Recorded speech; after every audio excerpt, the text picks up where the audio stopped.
Hi good evening everyone, welcome back to TJR studies. Telangana మరియు ఆంధ్రప్రదేశ్లో రానున్న కాలంలో కాబోయేటటువంటి ప్రభుత్వ ఉద్యోగ అభ్యర్థులందరికీ ఈ ఉగాది శుభాకాంక్షలు.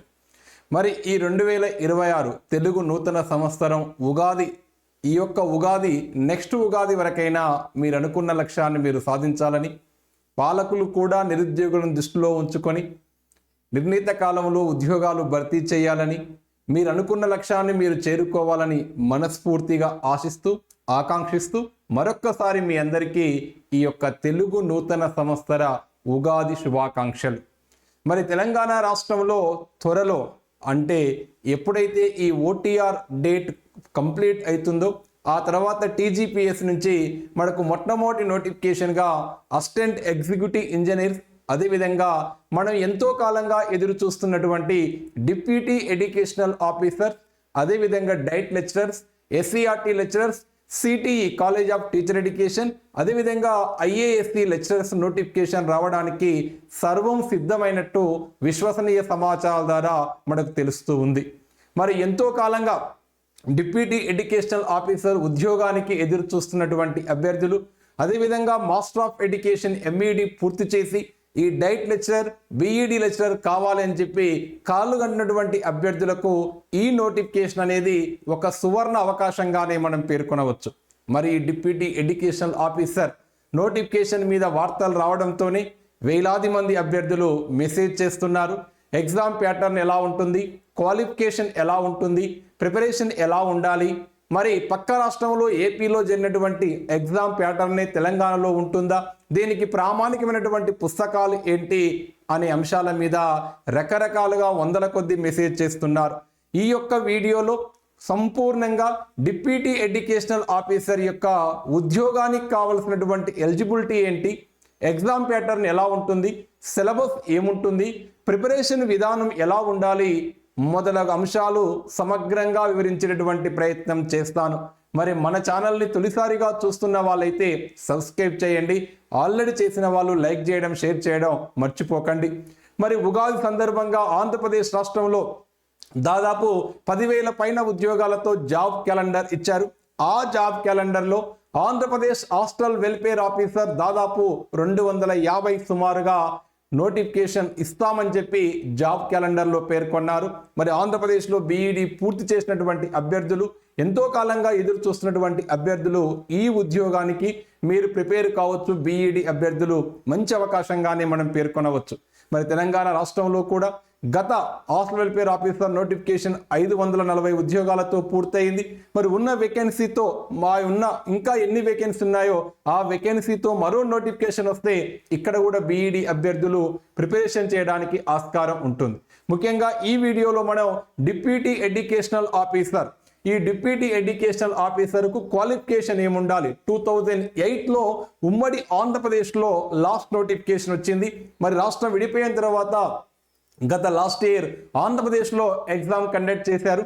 తెలంగాణలో దాదాపు 24 పోస్ట్ అనేది, లేదా 24 లేదా 33, ఇది చిన్న కరెక్షన్ చేసుకోవాలి, 24 పైన ఉద్యోగాలతో ఈ డిప్యూటీ ఎడ్యుకేషన్ ఆఫీసర్ నోటిఫికేషన్ ఈ యొక్క టీజీపీఎస్సీ యొక్క ఓటీఆర్ పూర్తి కావడంతోనే మనకు తొలి నోటిఫికేషన్గా దాన్ని మనం చూడబోతూ ఉన్నాం. మరి ఈ యొక్క డిప్యూటీ ఎడ్యుకేషన్ ఆఫీసర్కు కనీస అర్హతలు ఏంటి? కనీస అర్హతలు ఏంటి అంటే విశ్వసనీయ సమాచారం ప్రకారం, ప్రీవియస్ నోటిఫికేషన్ ప్రకారం అయితే మనకు పీజీ కంపల్సరీగా ఉండాలి. అది 50 లేదా 55% మార్కులతో ఉండాలి. 55% అయితే సాధారణంగా మనం ఓసీ చూసుకుంటాం.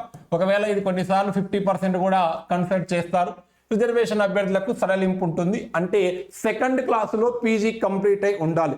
నోటిఫికేషన్ వచ్చిన తేదీ నాటికి సెకండ్ క్లాసులో పోస్ట్ గ్రాడ్యుయేట్ డిగ్రీ కంప్లీట్ చేసినటువంటి అభ్యర్థులు మాత్రమే ఎలిజిబుల్.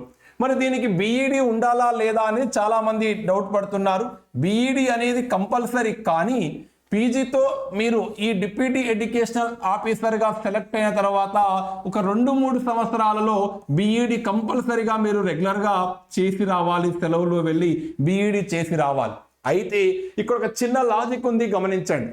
పీజీ క్వాలిఫికేషన్ ఉన్న వాళ్ళు డిప్యూటీ ఎడ్యుకేషనల్ ఆఫీసర్కు ఎలిజిబులే, కానీ ఆ తర్వాత ఒకవేళ డిప్యూటీ ఎడ్యుకేషనల్ ఆఫీసర్కు మీరు సెలెక్ట్ అయితే తర్వాత మీరు బ్యాచలర్ ఆఫ్ ఎడ్యుకేషన్ బీఈడి చేయడానికి కావలసిన అర్హత మీకు ఉండాలి. అంటే మీరు బీఈడి కోర్సు చేయడానికి సంబంధించినటువంటి అది బిఏనో కావచ్చు, లేదా బిఎస్సిని కావచ్చు, లేదా బీకామ్ కావచ్చు. వీళ్ళు కంపల్సరిగా ఈ డిగ్రీలో ఈ గ్రూప్లో ఉండాలి. ఎందుకు ఈ మాట చెప్తున్నామంటే ఒకళ్ళు బి ఫార్మసీ చేశారు, బి ఫార్మసీ చేసి ఎంఎస్సి కెమిస్ట్రీ చేశారు, బి ఫార్మసీ డిగ్రీలో చేశారు, ఎంఎస్సి కెమిస్ట్రీ చేశారు, ఏదో organic chemistry, industrial chemistry, paramedical chemistry చేశారు. సార్ నాకు పీజీ ఉంది కదా, మరి నేను డిప్యూటీ ఎడ్యుకేషనల్ ఆఫీసర్కి ఎలిజిబుల్ అవుతానా అంటే కావు. ఎందుకు? పీజీ ఎలిజిబులే, కానీ దానికి ఒక కండిషన్ ఏం పెట్టాం, భవిష్యత్తులో నువ్వు ఉద్యోగానికి సెలెక్ట్ అయిన తర్వాత నువ్వు కంపల్సరీ బీఈడి చేయడానికి నీకు అర్హత ఉండాలి. మరి బి ఫార్మసీ అభ్యర్థి బీఈడి చేయడానికి అర్హత ఉండదు. కొంతమంది డిగ్రీ బీసీఏ చేస్తారు. ఈ బీసీఏ చేసిన తర్వాత మళ్ళీ వాళ్ళు ఎంబీఏ ఎంసీఏ చేస్తారు. ఎంబీఏ ఎంసీఏ కూడా పీజీనే. కానీ మరి నీకు డిగ్రీ మళ్ళీ బీఈడి చేయాలి అంటే బీఈడి చేయడానికి కావలసినటువంటి క్వాలిఫికేషన్ నీకు ఉండాలి. బీఈడి కోర్సుకు ఏ క్వాలిఫికేషన్, బీఈడి ఉంటే బాధే లేదు, ఆల్రెడీ పీజీ బీఈడి ఉంటే సమస్య లేదు. ఎవరికైతే బీఈడి లేదో వాళ్ళు మాత్రం బీఈడి కోర్స్ చేయడానికి అవకాశం ఉండాలి. వాళ్ళు మాత్రమే ఎలిజిబిలిటీగా ఈ డిప్యూటీ ఎడ్యుకేషనల్ ఆఫీసర్కు ఉంటారు. మరి ఆల్రెడీ మనకు తెలుసు 34 అనేది గరిష్ట ఏజ్, కానీ 10 years సడలింపిస్తున్నారు కాబట్టి 44 years అనేది మనం గరిష్ట ఏజ్గా తీసుకుంటాం. నోటిఫికేషన్లో 44 ఏజ్ అనేది తీసుకుంటాం. మరి గవర్నమెంట్ ఇంకేమైనా ప్లస్ ఆర్ మైనస్ చేస్తుందా అనేది నోటిఫికేషన్ వరకు వెయిట్ చేయాలి. రిజర్వేషన్ అభ్యర్థులకు, ఇన్ సర్వీస్ అభ్యర్థులకు 3 నుంచి 5 years అనేది సడలింపు అనేది ఉంటుంది.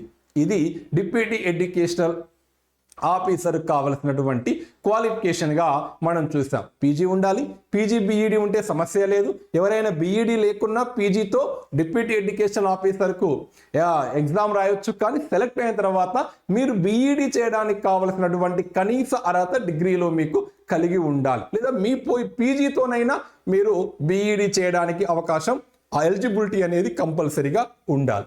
ఇది మనకు డిప్యూటీ ఎడ్యుకేషన్ యొక్క ఆఫీసర్ యొక్క ఎలిజిబిలిటీగా మనం చూస్తాం. అదేవిధంగా ఏజీ కూడా మనం చూస్తాం. మరి ఇప్పుడు దీనికి మనకు కావాల్సింది, మరి ఎలిజిబిలిటీ అయిపోయింది, అర్హతలు అయిపోయింది, ఎగ్జామ్ ప్యాటర్న్ ఎలా ఉంటుంది అనేది నెక్స్ట్ పాయింట్. మనకు ఎగ్జామ్ ఎలా ఉంటుంది, అదేవిధంగా సిలబస్ ఎలా ఉంటుంది అనేది చూద్దాం. ఎగ్జామ్ అనేది మనకు 2008లో, అంటే 2008లో మన దగ్గర ఉమ్మడి ఏపీలో జరిగినప్పుడు ఒక ఎగ్జామ్ ఎలా ఉండేది అంటే ఒక పేపర్ అనేది జిఎస్ ఉండేది, జనరల్ స్టడీస్ ఉండేది, 150 మార్కులకు జిఎస్ ఉండేది. రెండో సబ్జెక్ట్ ఏముండేదంటే ఆప్షనల్ సబ్జెక్ట్ ఉండేది. ఎవరైనా నచ్చినటువంటి ఆప్షనల్ సబ్జెక్ట్ కోసం ఉండేది. దీనికి 150 బిట్లు ప్లస్ 2 మార్కులతో 300 మార్కులు ఉండేది. ఈ 150 ప్లస్ 300 450 ప్లస్ 50 మార్కులు ఇంటర్వ్యూ ఉండి 500 మార్కులకు 2008లో ఉండేది. కానీ ఇప్పుడు దీన్ని పాటించడం లేదు, దీన్ని పక్కకు పెట్టారు. ఇప్పుడు ఎలా ఉంటుంది మనకు అంటే చాలా మందికి డౌట్. ఏమీ డౌట్ లేదండి, డిప్యూటీ ఎడ్యుకేషన్ ఆఫీసర్ అనేది ఇప్పుడు కూడా 450 మార్కులకే ఉంటుంది. ఇంటర్వ్యూ ఉంటుందా ఉండదా అనేది నోటిఫికేషన్ వరకు వెయిట్ చేయాలి. మ్యాక్సిమం ఉండకపోవచ్చు. గ్రూప్ 1కే ఇంటర్వ్యూ లేదు కాబట్టి దీనికి కూడా ఇంటర్వ్యూ అనేది ఉండకపోవచ్చు. టెన్షన్ పడకండి. మరి 450 మార్కులకు ఉన్నప్పుడు ఏముంటుంది సార్ అంటే దీనికి పేపర్ 1 జనరల్ స్టడీస్ ఉంటుంది అండి. ఇది 150 మార్కులు ఉంటుంది. టీజీపీఎస్సీ నుంచి ప్రతి exam technical, non technical groups కానీ ఇతర ఏ అది ప్రొఫెషనల్ కానీ టెక్నికల్ ఏ ఉద్యోగానికి కూడా జిఎస్ అనేది కామన్. జేఎల్ తీసుకున్నా, డిఎల్ తీసుకున్నా, ఏఈఎల్ తీసుకున్నా, మనం హాస్టల్ వెల్ఫేర్ ఆఫీసర్ తీసుకున్నా, లేదా గ్రూప్ 1, గ్రూప్ 2, గ్రూప్ 3, గ్రూప్ 4 తీసుకున్నా, తీసుకున్నా టీజీపీఎస్ నుంచి కండక్ట్ చేసే ప్రతి పరీక్షకు జనరల్ స్టడీస్ అనేది ఉంటుంది. మన డిప్యూటీ ఎడ్యుకేషన్ ఆఫీసర్ కూడా 150 మార్కులు జిఎస్ అనేది కంపల్సరీగా ఉంటుంది. రెండవ పేపర్ ఏముంటుంది అంటే ఎడ్యుకేషన్ పేపర్ ఉంటుంది. ఇది అందరికీ కామన్ గానే ఉంటుంది, ఆప్షన్స్ అవకాశం లేదు. ఎడ్యుకేషన్ పేపర్ ఉంటుంది. మరి ఎడ్యుకేషన్ పేపర్కు 150 మార్కులు ఇంటూ 2 అంటే 300 మార్కులు. ప్రతి ప్రశ్నకు 2 మార్కులు ఉంటాయి. ఒకవేళ ఇంకా ఎగ్జామినర్ ఏపీని ఫాలో కావాలన్నప్పుడు ఈ ఎడ్యుకేషన్ పేపర్ని 2 పేపర్లుగా మార్చవచ్చు. పేపర్ 2, పేపర్ 3 150 150 అలా చేస్తారనేది లేదు. కానీ ఎడ్యుకేషన్ పేపర్ ఉంటుంది 300 మార్కులకు ఉంటుంది. 150 ఇంటూ 2 అంటే 150 ప్రశ్నలు 2 మార్కుల చొప్పున 300 ఇస్తారా, లేదా 150 సపరేట్ పేపర్ 2 పేపర్ 3 కండక్ట్ చేస్తారా అనేది మనం నోటిఫికేషన్ వరకు వెయిట్ చేయాలి. కానీ క్లారిటీ ఏంటి అంటే సెకండ్ పేపర్ అనేది ఎడ్యుకేషనే, 300 మార్కులకు ఎడ్యుకేషన్ పేపరే ఉంటుంది. ఇది ఇక్కడ మాత్రం పూర్తి క్లారిటీ అనేది మీకు వచ్చింది. అంటే 2 పేపర్లు ఉంటాయి, ఒకటి జనరల్ స్టడీస్, రెండోది ఎడ్యుకేషన్ పేపర్ అనేది ఉంటుంది. మరి దీని యొక్క ఎగ్జామ్ యొక్క ఎలిజిబిలిటీ తెలుసు, ఎగ్జామ్ ప్యాటర్న్ తెలుసు. మరి ఇప్పుడు సిలబస్లోకి వెళ్దాం. సిలబస్లో మనం చూస్తే సాధారణంగా టీజీపీఎస్సీ నుంచి, తెలంగాణ పబ్లిక్ సర్వీస్ కమిషన్ నుంచి నిర్వహించేటటువంటి ప్రతి పరీక్షలో కామన్ గానే జిఎస్ ఉంటుంది. కానీ ఈ జిఎస్ అనేది గ్రూప్ 1 స్థాయిలో ఉండొచ్చు. ఎందుకు గ్రూప్ 1 స్థాయిలో ఉండొచ్చు అంటే డిప్యూటీ ఎడ్యుకేషనల్ ఆఫీసర్ అనేది గ్రూప్ 1 ఉద్యోగ కేడర్. డివిజనల్ ఎడ్యుకేషనల్ ఆఫీసర్ అంటే ఖచ్చితంగా డిప్యూటీ ఎడ్యుకేషన్ ఒక డివిజన్కు బాధ్యత వహిస్తాడు. కాబట్టి ఇది గ్రూప్ 1 క్యాడర్గానే పరిగణిస్తాం. కాబట్టి ఇది జిఎస్ గ్రూప్ 1 జిఎస్ పేపర్ ఎలా ఉంటుందో అలా ఉండొచ్చు. దీంట్లో స్పెసిఫిక్గా మనం టాపిక్లు తీసుకుంటే 150 మార్కులకు జిఎస్ పేపరు మనం తీసుకుంటే current affairs, regional, national and international. సహజంగా అన్ని పరీక్షల్లో వచ్చేది ప్రాంతీయ, జాతీయ, అంతర్జాతీయ current affairs. International relations and event. ఈ మధ్యన ఇరాన్ యుద్ధం జరుగుతుంది, మీకు ఆల్రెడీ మనం చూసాం. పాలస్తీనాతోటి, ఇజ్రాయెల్తోని యుద్ధం. ఇలాంటి అంతర్జాతీయ రిలేషన్స్, ఈవెంట్స్ ఏమున్నా, అంతర్జాతీయ సభలు, సమావేశాలు, అవార్డులు, సంఘటనలు, వార్తలోని వ్యక్తులు, సరిహద్దు గొడవలు, ఇవన్నీ కూడా మనం కరెంట్ అఫైర్స్లోనే చూసుకుంటాం. అదేవిధంగా general science, Indians achievement in science and technology.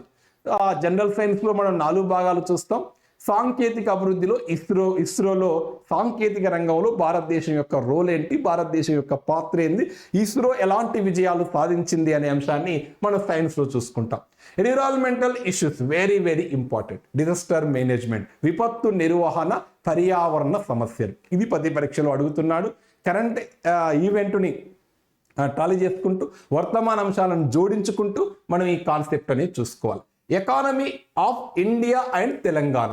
భారత ఆర్థిక వ్యవస్థ, ముఖ్యంగా ఆర్థిక వ్యవస్థలో మనం బాగా ఫోకస్ చేయవలసింది ఈ 2025-26లో మనకు ఆర్థిక సర్వే వచ్చింది. ఆర్థిక సర్వే వచ్చాయి, బడ్జెట్ వచ్చింది. మన దగ్గర కూడా రేపు ఆర్థిక సర్వే వస్తుంది, బడ్జెట్ వస్తుంది. ఈ సెంట్రల్ గవర్నమెంట్ యొక్క economic survey and budget, state government యొక్క economic survey and budget compulsory నేర్చుకుంటే, లేదా ఆంధ్రప్రదేశ్ తెలంగాణకైతే తెలంగాణ గవర్నమెంట్ ఒకటి ఎకానమిక్ సర్వే అనే ఒక అవుట్లుక్ బుక్ రిలీజ్ చేస్తుంది. ఆ బుక్ చాలా చాలా యూజ్ అవుతుంది. అవుట్లుక్ బుక్ మనకు చాలా ఉపయోగపడుతుంది. ఈ జనరల్ స్టడీస్లో జాగ్రఫీ, ఎకానమిక్ సంబంధించినటువంటి అంశాలను తెలంగాణ కోణంలో అధ్యయనం చేస్తున్నప్పుడు. అదేవిధంగా geography India with focus of Telangana. Indian constitution, భారత రాజ్యాంగం, polity with focus of local self government 73-74 రాజ్యాంగ సవరణ, దానికి అనుగుణంగా వచ్చినటువంటి మార్పులు ఏమి జరిగాయి. అదేవిధంగా society, culture, heritage, art and literature of Telangana. Telangana సంస్కృతి, తెలంగాణ కళలు, తెలంగాణ పండుగలు, తెలంగాణ పబ్బాలు, తెలంగాణలో ఉన్నటువంటి ఆచార సాంప్రదాయాల మీద మనకు టీజీపీఎస్సీ ఎగ్జామ్లో వస్తుంది. కాబట్టి అవి కూడా. పాలసీ ఆఫ్ తెలంగాణ స్టేట్, అనేకమైన పాలసీ వచ్చాయి. రైజింగ్ 2047 పాలసీ, అనేకమైనటువంటి పాలసీలు గవర్నమెంట్ తీసుకొచ్చింది. సోలార్ పాలసీ కావచ్చు, సమపాన సంఘాలకు సోలార్ పెట్రోల్ బంకులు అప్పజెప్పడం కావచ్చు, క్రీడా పాలసీ కావచ్చు, పారిశ్రామిక పాలసీలు కావచ్చు, త్రిపుల్-R రోడ్ కావచ్చు, ఫార్మా సిటీ కావచ్చు, అనేకమైనటువంటి ఇందిరమ్మ ఇల్లు కావచ్చు. స్టేట్ గవర్నమెంట్లో ప్రజెంట్ ఉన్నటువంటి పాలసీలు ఏమున్నాయి, అనేకమైనటువంటి కొత్త పాలసీలు ఉన్నాయి. ఈ కొత్త పాలసీల మీద కూడా మనకు ఈ ఎకానమిక్ అవుట్లుక్ బుక్ ఉంది కదా, ఆర్థిక శాఖ, గణాంక శాఖ విడుదల చేసే ఆ బుక్లో మనకు దీని మీద ఇన్ఫర్మేషన్ లభిస్తుంది. ఆ బుక్ దొరికితే రేపు తీసుకునే ప్రయత్నం చేయండి. అదేవిధంగా history of modern India with focus of Indian national movement, భారత జాతీయోద్యమ చరిత్ర. ఇక చివరిగా history of Telangana with special focus of Telangana movement. 1956 Andhra Pradesh రాష్ట్రం ఏర్పడ్డ కానుంచి, లేదా 52 బురుగా రామకృష్ణారావు గవర్నమెంట్ నుంచి 2014 వరకు జూన్ 2 తెలంగాణ రాష్ట్రం వచ్చేంత వరకు తొలి దశ, మలి దశ ఉద్యమాలు ఎలా జరిగాయి, తెలంగాణ కోసం ఎలాంటి ప్రోగ్రాం జరిగాయి, అనేకమైన పార్టీలు ఎలా పుట్టుకొచ్చాయి, ఉద్యమం ఎలా వచ్చింది, చివరికి స్వరాష్ట్రం ఎలా సిద్ధించింది అనే అంశాలని తెలంగాణ మూమెంట్కి ఫోకస్ ఇస్తూ తీసుకోవాలి. ఇవి గ్రూప్ 1కైనా, గ్రూప్ 2కైనా, గ్రూప్ 3కైనా, డిప్యూటీ ఎడ్యుకేషనల్ ఆఫీసర్కైనా, టీజీపీఎస్సీ నుంచి నిర్వహించే ప్రతి పరీక్షకైనా ఇదే సిలబస్ అనేది మనకుంటుంది. ఇది జిఎస్ కంపల్సరీ. అందరూ కూడా ఎవరైతే డిప్యూటీ ఎడ్యుకేషనల్ ఆఫీసర్ చదవాలనుకుంటున్నారో మీరు ఒక్క జిఎస్ ప్రిపేర్ అయితే టీజీపీఎస్సీ నుంచి లేదా పోలీస్ రిక్రూట్మెంట్ బోర్డు నుంచి ఏ నోటిఫికేషన్ వచ్చినా ఈ జిఎస్ అనేది మీకు 100% ఉపయోగపడుతుంది. కాబట్టి ప్రతిరోజు 1 అవర్ ఒక ప్రామాణికమైన వార్తాపత్రిక లేదా ఒక మ్యాగజైన్ ఖచ్చితంగా చదవండి. ఎందుకంటే దీంట్లో ఉన్న ప్రతి కాన్సెప్ట్ కూడా వర్తమాన అంశంతో ముడిపెట్టుకునే మనం అధ్యయనం చేయాలి. కాబట్టి ఈ 150 మార్కుల జిఎస్ ఉంటుంది. దానికి ప్రామాణికమైనటువంటి పుస్తకాలు, తెలుగు అకాడమీ పుస్తకాలు కానీ, ఎన్సీఆర్టీ పుస్తకాలు కానీ, స్టేట్ ఎస్సీఆర్టీ పుస్తకాలు కానీ, ప్రామాణికమైనటువంటి పుస్తకాలు లేదా మంచి ఫ్యాకల్టీ యొక్క నోట్స్ ఉంటే ఏదైనా మీకు అందుబాటులో ఉన్నటువంటి అంశాల దగ్గరకు ఈ యొక్క సిలబస్ దగ్గర పెట్టుకొని జిఎస్ అనేది స్కోపు పరిధి ఉండదు కాబట్టి ఆ మెటీరియల్ని మీరు అధ్యయనం చేయండి, చదవండి. వీటిలో కూడా మంచి మార్కులు మీరు తెచ్చుకుంటే మనకు డిప్యూటీ ఎడ్యుకేషనల్ ఆఫీసర్ గెటిన్ కావడానికి ఆస్కారం ఉంటుంది. ఇక మీరు అందరూ ఎదురు చూసేది 2వ పేపర్ ఎడ్యుకేషన్. ఇది 300 మార్కులకు ఉంటుంది అండి. మళ్ళీ చెప్తున్నా, ఇది 150 క్వశ్చన్లు ఇంటూ 2 ఉంటుందా లేదా 2 పేపర్లు 150 ప్లస్ 150 అనేటటువంటి పేపర్ 2 అండ్ పేపర్ 3 ఉంటుందా అనేది నోటిఫికేషన్ వరకు వెయిట్ చేయాలి. ఇది 150 ఇంటూ 2 300 అయినా ఉండొచ్చు, లేదా 150 పేపర్ 2 పేపర్లు అయినా ఉండొచ్చు. 300 మార్క్స్ ఎడ్యుకేషన్ అనేది ఉంటుంది. ఈ ఎడ్యుకేషన్లో మొత్తం ఈ ఎడ్యుకేషన్ని మన ఆంధ్రప్రదేశ్ డిప్యూటీ ఎడ్యుకేషన్ ఆఫీసర్ కానీ, హాస్టల్ వెల్ఫేర్ ఆఫీసర్ కానీ, నెట్, సెట్, ప్రీవియస్ ఎగ్జామ్స్ ఆధారంగా మొత్తం ఎడ్యుకేషన్ని మనం 10 టాపిక్స్గా డివైడ్ చేసుకోవచ్చు. ఈ ఎడ్యుకేషన్ పేపర్ అనేది మెయిన్ కీ రోల్. ఎందుకు కీ రోల్ అన్నాను అంటే 300 మార్క్స్ ఉన్నాయి. అలానే జిఎస్ రాకుంటే ఉద్యోగం రాదు. జిఎస్ మంచి స్కోర్ చేయాలి, దీనిలో గరిష్ట మార్కులు మనం సాధించగలగాలి. కాబట్టి ఇక్కడ మనకు 10 టాపిక్లుగా నేను డివైడ్ చేసిన ఎడ్యుకేషన్ పేపర్. చాలామంది అభ్యర్థులు అడుగుతున్నారు, ఈ యొక్క సిలబస్ డిప్యూటీ ఎడ్యుకేషనల్ ఆఫీసర్ వస్తుంది, మరి మీరు నేను అందరం కూడా రేపు ఎగ్జామ్ని ఎదుర్కోవాలి. కాబట్టి దానికి కావలసినటువంటి సరైనటువంటి మెటీరియల్ రాసుకునే ప్రయత్నంలో ఇంతకాలం మీ ముందుకు రాలేకపోయినా, ఈ యొక్క టాపిక్స్ మీద సమగ్రమైన నోట్స్ రాసుకునే ప్రయత్నంలో మీ ముందు రాలేకపోయినా, మీకు ఇన్ఫర్మేషన్ అందించలేకపోయినా, కాబట్టి ఈ యొక్క 10 కాన్సెప్ట్గా నేను డివైడ్ చేశాను.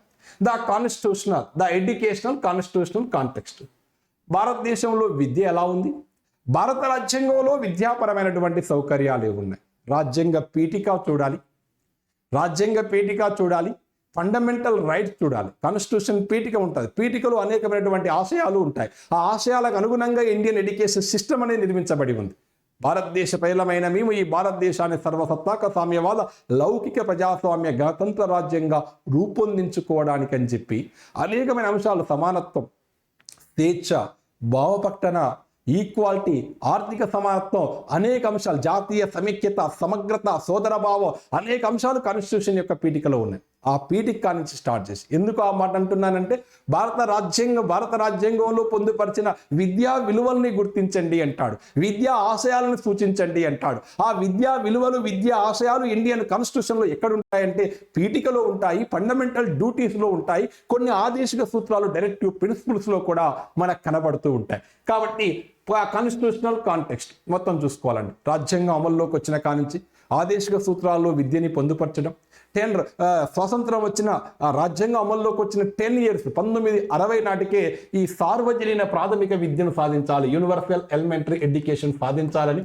6 to 14 year విద్య రావాలి అని చెప్పి కాన్స్టిట్యూషన్లో పొందుపరచుకోవడం. ఫండమెంటల్ రైట్స్ ఏం చెప్తున్నాయి, ఆర్టికల్ 12 నుంచి 35, ఆ తర్వాత డైరెక్టివ్ ప్రిన్సిపల్ 36 నుంచి 51ఏలో ఉన్నటువంటి ఫండమెంటల్ డ్యూటీస్ ఏం చెప్తున్నాయి, ఈ ఆదేశిక సూత్రాలు కానీ ఫండమెంటల్ రైట్స్, విద్య హక్కు అయింది 86 కాన్స్టిట్యూషనల్ అమెండ్మెంట్ 2002లో మనకు 21 ఆర్టికల్కు సబ్ ఆర్టికల్ ఏ జోడించి ఫండమెంటల్ రైట్గా మారడం. అదేవిధంగా రాజ్యాంగం మరి ఎలాంటి సౌకర్యాలు ఈ విద్య మీద తీసుకొచ్చింది, అనేకమైనటువంటి విద్యాపరమైనటువంటి ఆర్టికల్స్ కాన్స్టిట్యూషన్లో మనకు కనపడతాయి. Article 14, 15, 16, 17, 21, 23, 24, 28, 29, 30, 39F, 39E, 41, 45, 46, 51A, 243, 351, 350A, ఇవి ఇండియన్ కాన్స్టిట్యూషన్లో ఉన్నటువంటి ఎడ్యుకేషన్ పరమైనటువంటి ఆర్టికల్స్ ఉంటాయి. ఆ ఆర్టికల్స్ ఏంటి, వాటి మీద ఏం జరిగింది, ఎలాంటి పరిణామాలు వచ్చాయి, ఆ ఆర్టికల్స్ ఆధారంగా చేసుకొని ఇండియన్ ఎడ్యుకేషన్ సిస్టమ్ కోసం ప్రభుత్వం ఎలాంటి పాలసీలు తీసుకొచ్చాయి. అంటే ఉదాహరణకు ఆర్టికల్ 24 ఉంది. 14 years పిల్లల్ని పనిలో పెట్టుకోవడం నేరం. ఇంత మాత్రం గుర్తుంచుకుంటా. కానీ ఈ ఎగ్జామ్ సరిపోదు. ఎందుకు సరిపోదు అంటే ఇది గ్రూప్ 1 స్థాయి ఉద్యోగం. మరి 14 years పిల్లల్ని పనిలో పెట్టుకోవడం నేరమైనప్పుడు మరి ఆ యొక్క బాల కార్మిక నిషేధం మీద ఎలాంటి చట్టాలు దేశంలో వచ్చాయి? బాల్య వివాహాల చట్టం 2006లో వచ్చింది. బాలకు హక్కులు ఏమున్నాయి? సిఆర్సి వరల్డ్లో ఎప్పుడు వచ్చింది? సిఆర్సికి అనుగుణంగా మన దేశంలో బాల హక్కుల మీద ఎలాంటి ప్రయత్నాలు జరిగినాయి?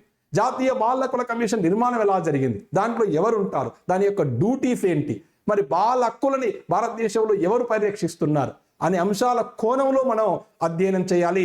ఈ కాన్స్టిట్యూషన్లో ఎడ్యుకేషన్ పరమైనటువంటి పీఠిక, directive principle, fundamental rights, fundamental duties, constitutional important articles, దాని యొక్క పర్యవసనాలు అనేవి మనం క్షుణ్ణంగా అధ్యయనం చేయవలసి ఉంటుంది.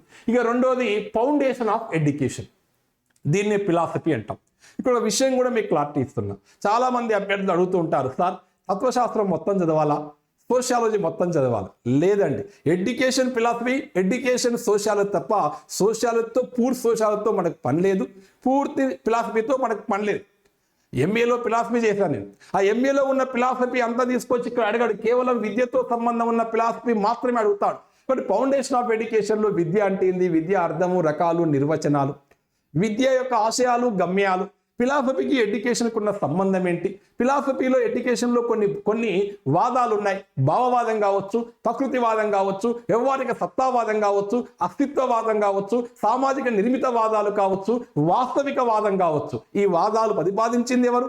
ఈ వాదా ప్రకారం బడి ఎలా ఉండాలి, ఎడ్యుకేషన్ డెఫినేషన్ ఎలా ఉండాలి, టీచర్ ఎలా ఉండాలి, స్కూల్ ఎలా ఉండాలి, కరికులం ఎలా ఉండాలి, ఆ యొక్క డిసిప్లిన్ ఎలా ఉండాలి, మరి ఈ వాదాల ద్వారా విద్యలో ఎలాంటి ఆశయాలు, గమ్యాలు, ఉద్దేశాలు సాధించడానికి తోడ్పడ్డాయి అనే అంశాన్ని మాత్రమే చూస్తాం. అదేవిధంగా ఈ ఫౌండేషన్ ఆఫ్ ఎడ్యుకేషన్ చూస్తే రెండో అంశం ఏంటి అంటే ఫిలాసఫర్. కొంతమంది భారతీయులు ఉంటారు, కొంతమంది విదేశీయులు ఉంటారు. భారతీయుల్లో మనం తీసుకుంటే అరవిందో కావచ్చు, విశ్వకవి రవీంద్రనాథ్ ఠాగూర్ కావచ్చు, వివేకానంద కావచ్చు, మహాత్మా గాంధీ కావచ్చు, జిడ్డు కృష్ణమూర్తి కావచ్చు, గింజుబాయి కావచ్చు, ఇవి అదేవిధంగా బాబాసాహెబ్ అంబేద్కర్ కావచ్చు. వీరి యొక్క ఎడ్యుకేషన్ ఫిలాసఫీ మహాత్మా జ్యోతిరావు పూలే.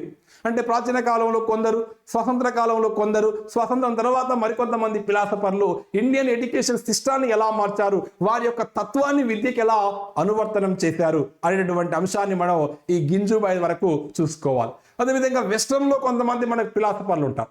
వెస్టర్న్లో తీసుకుంటే మనకు సోక్రటీస్ కావచ్చు, ప్లాటో కావచ్చు, అరిస్టాటిల్ కావచ్చు, రూసో కావచ్చు, మరి మెరియా మాంటిసోరీ కావచ్చు, ప్రోబెలు కావచ్చు, పెస్టాలజీ కావచ్చు, వ్యవహారిక సత్తావాదాన్ని తీసుకొచ్చిన డెమోక్రసీ ఆన్ ఎడ్యుకేషన్ గ్రంథాన్ని రాసి పాఠశాలను చిన్నపాటి సమాజంగా పేర్కొన్న జాన్ డూయి కావచ్చు. వారి యొక్క రచనలు ఏంటి, వారి కాలాలు ఏంటివి, వాళ్ళు విద్య మీద ఎలాంటి ఒపీనియన్ చెప్పారు, మరి వారి కాస్మిక్ ఎడ్యుకేషన్ సిస్టాన్ని మరియా మాంటిసోరీ ఎలా తీసుకొచ్చింది, ఇంద్రియాలకు శిక్షణ ఎలా ఇవ్వాలని పేర్కొంటుంది, దానికి అనుగుణంగా మన ఎడ్యుకేషన్ సిస్టంలో ఎలాంటి మార్పులు జరిగాయి అన్న కోణంలో ఆ ఫిలాసఫర్ యొక్క లైఫ్ స్టోరీతో పాటు ఎడ్యుకేషన్ మీద వారి యొక్క రచనలు, వారి యొక్క ప్రసంగాలు, విద్యా తాత్విక భావనలు అనే కోణంలో మనం అధ్యయనం చేయవలసి ఉంటుంది. ఇవి ఇక్కడ ఫౌండేషన్ ఆఫ్ ఎడ్యుకేషన్లో అంతవరకే చూస్తాం తప్ప మొత్తం ఫిలాసఫీ కాదు. నెక్స్ట్ సోషియాలజీ ఆఫ్ ఎడ్యుకేషన్, విద్యా సామాజిక శాస్త్రం. ఈ విద్యా సమాజ శాస్త్రం మరిలో మొత్తం సోషియాలజీని 1837 ఆగస్టు కోంపే ఈ పదాన్ని తొలిసారిగా వాడాడు. మరి ఎడ్యుకేషన్ సోషల్ అనే పదాన్ని వాడింది డర్కోమ్ లేదా జార్జ్ ఫేని. ఎడ్యుకేషన్ సోషియాలజీలో అంటే ఎప్పుడైతే వ్యవహారిక సత్తావాదం బయటికి వచ్చిందో విద్య 3 ధృవాలుగా మారిపోయింది. ఇక్కడ ఉపాధ్యాయుడు ఉన్నాడు, విద్యార్థి ఉన్నాడు, సమాజం ఉంది. సమాజం లేకుండా బడి ఊహాజేతం. ఒక సమాజం ఉంటేనే పిల్లలు ఉంటారు, పిల్లలుంటేనే బడి ఉంటుంది. మరి సమాజంలో విద్యకు అవినాభావ సంబంధం ఉంది. ఒక నాణానికి బొమ్మ బొరుసు లాంటి సంబంధం మనకు విద్యకు సోషియాలజీ కనబడుతుంది. మరి ఆ విద్యా సమాజశాస్త్రం ఎలా వచ్చింది, దాని యొక్క ఆశయాలు ఏంది, సమాజశాస్త్రం విద్యలో ఏ మార్పులు తీసుకొస్తుంది, సామాజిక పరివర్తనం అంటే ఏంది, సంస్కృతి వ్యాప్తిలో విద్య ఎలా పాత్ర పోషిస్తుంది, సంస్కృతి సంఘర్షణ ఎలా స్టార్ట్ అవుతుంది, మోడర్నైజేషన్ ఎలా జరిగింది మరి అనే అంశాలని మనం సోషియాలజీలో చూస్తాం.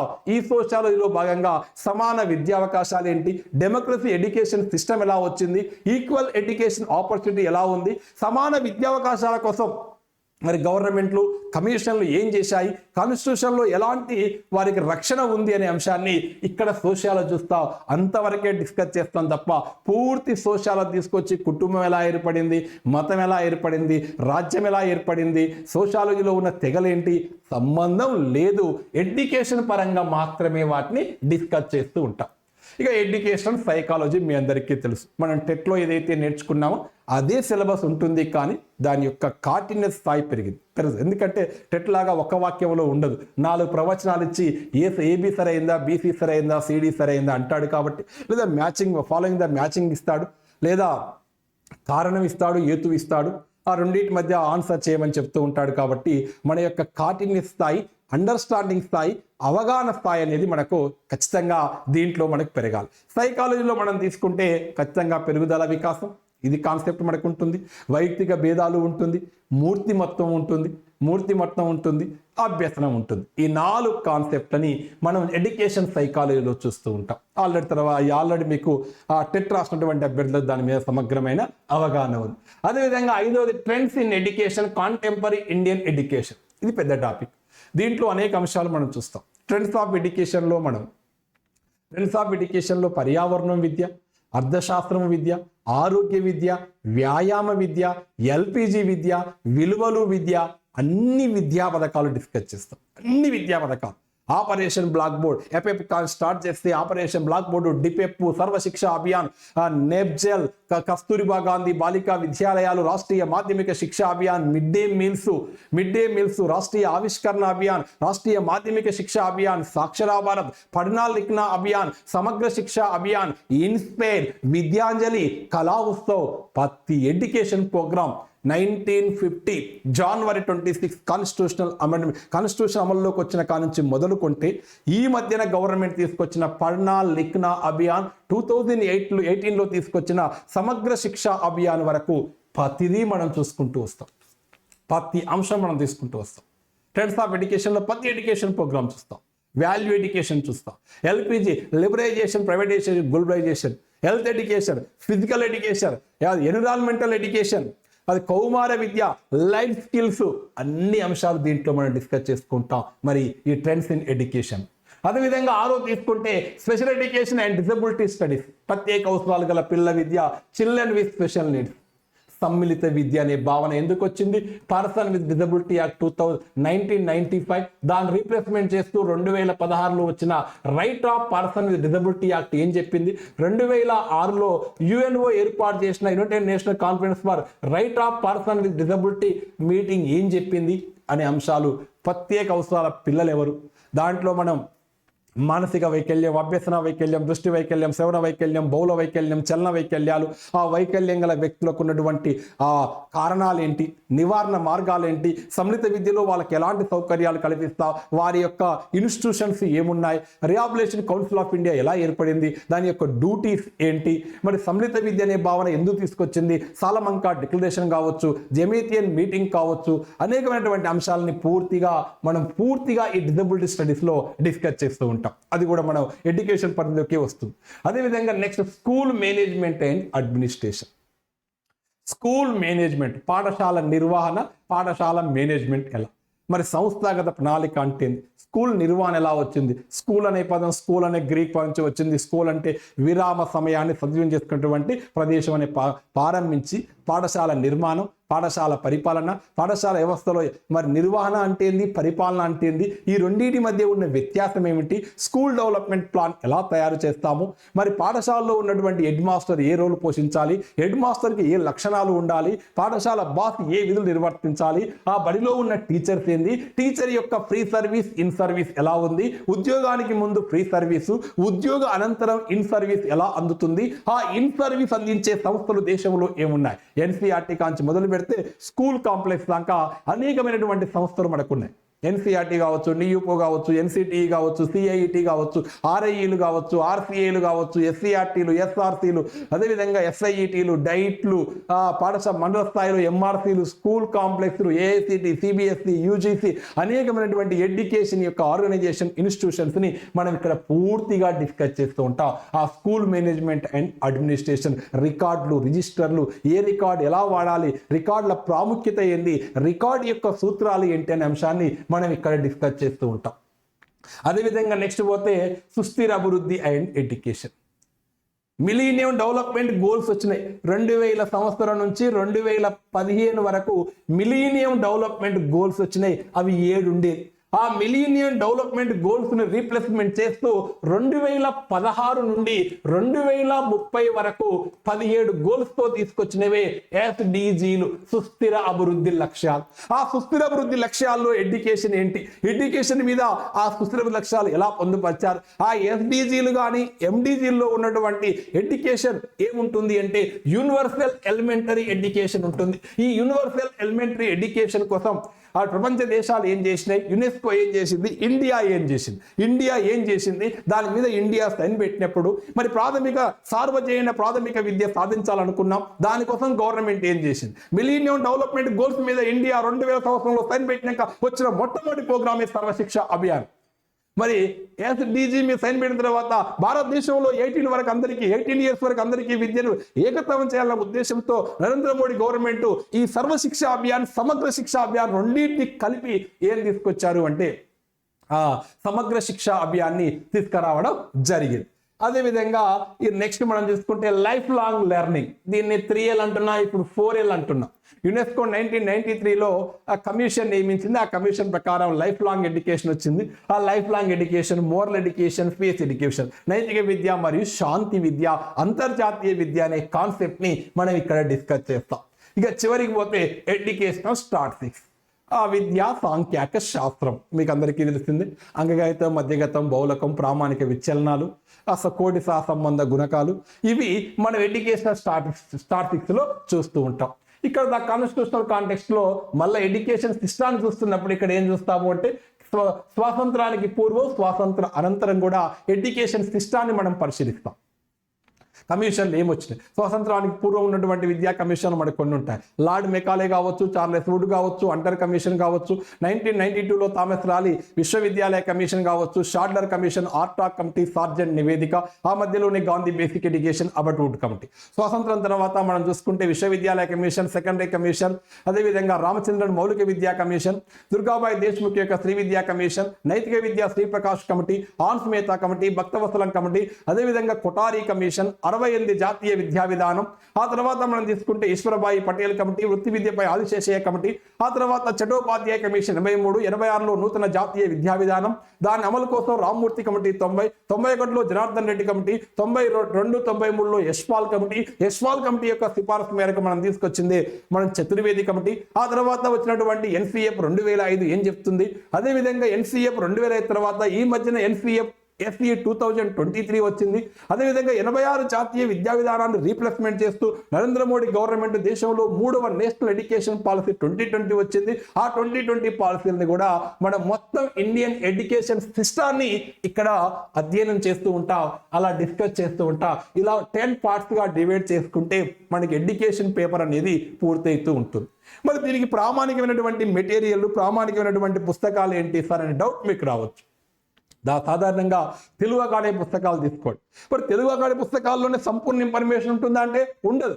కొన్నిసార్లు మనం అంతర్జాలాన్ని కానీ, రిఫరెన్స్ పుస్తకాలు కానీ, ఇంగ్లీష్ మీడియంలో ఉన్న పుస్తకాలను కానీ మనం వాడుకోవాల్సిందే. ఈ కాన్సెప్ట్ దృష్టిలో పెట్టుకొని ప్రిపరేషన్ స్టార్ట్ చేయండి. అందుకే నేను ఒక అడ్వైజ్ ఏమి ఇస్తాను అంటే, నోటిఫికేషన్ వచ్చేంత వరకు జిఎస్, ఆల్రెడీ చెప్పాను జిఎస్లో ఏముంటుందో, జిఎస్ మీద పట్టు సాధిస్తే ఎడ్యుకేషన్ పేపర్ నోటిఫికేషన్ రాగానే మనకి ఎలాగో 3 months టైం ఇస్తున్నారు కాబట్టి, అంటే 70 నుంచి 80 టైం ఉంటుంది. ఎడ్యుకేషన్ పేపర్లో సిలబస్ ఇవైతే మెయిన్ నేర్చుకోండి, కామన్గా ఉన్నటువంటి కాన్సెప్ట్. ఇంకా ప్లస్ ఆర్ మైనస్ ఏది ఉన్నా కూడా ఆ ఎడ్యుకేషన్ పేపర్ని మనం పూర్తిగా అధ్యయనం చేస్తే, దాన్ని లింకుగా చేస్తే మనం ఖచ్చితంగా ఈ యొక్క డిప్యూటీ ఎడ్యుకేషన్ ఆఫీసర్ ఎడ్యుకేషన్ పేపర్లో మనం గరిష్ట మార్కులు సాధించవచ్చు. చిన్న లాజిక్ అండి. యూనివర్సల్ ఎలిమెంటరీ ఎడ్యుకేషన్ అండి. ఇది ఒక్క పాయింట్ గుర్తుంటే ఇండియన్ ఎడ్యుకేషన్ సిస్టమ్ మొత్తం దీని చుట్టే తిరుగుతుందండి. యూనివర్సల్ ఎలిమెంటరీ ఎడ్యుకేషన్ అంటే ఏంది? 6 to 14 years పిల్లలకు ఉచిత సార్వజనీన ప్రాథమిక విద్యని అందించి, అంటే అర్థం ఏంటి అంటే 6 నుంచి 14 లోపు పిల్లలందరికీ ఈ యొక్క విద్య అందరికీ అందుబాటులో ఉచితంగా అందుబాటులో ఉండి వాళ్ళందరూ బడికి వెళ్ళి 14 years పిల్లలంతా 8th class పూర్తి చేయడమే సార్వజనీన ప్రాథమిక విద్య అంటాం. సార్వజనీన ప్రాథమిక విద్యలో ఏముంటుందంటే, ఒకటి అందుబాటు ఉంటుంది, రెండోది నమోదు ఉంటుంది, 3 నిలకడ ఉంటుంది, 4 గుణాత్మకత ఉంటుంది, 5 భాగస్వామ్యం ఉంటుంది.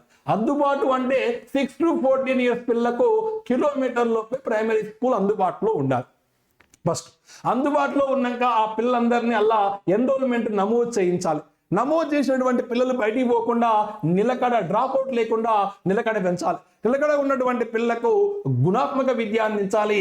గుణాత్మక విద్య అంటే ఏ తరగతి సామర్థ్యాలు, ఏ వయసు సామర్థ్యాలు ఆ వయసులో పిల్లవాడు సాధించేదిగా ఉండాలి. దాన్ని గుణాత్మక విద్య అంటాం. మరి రావాలంటే ఏం చేయాలి?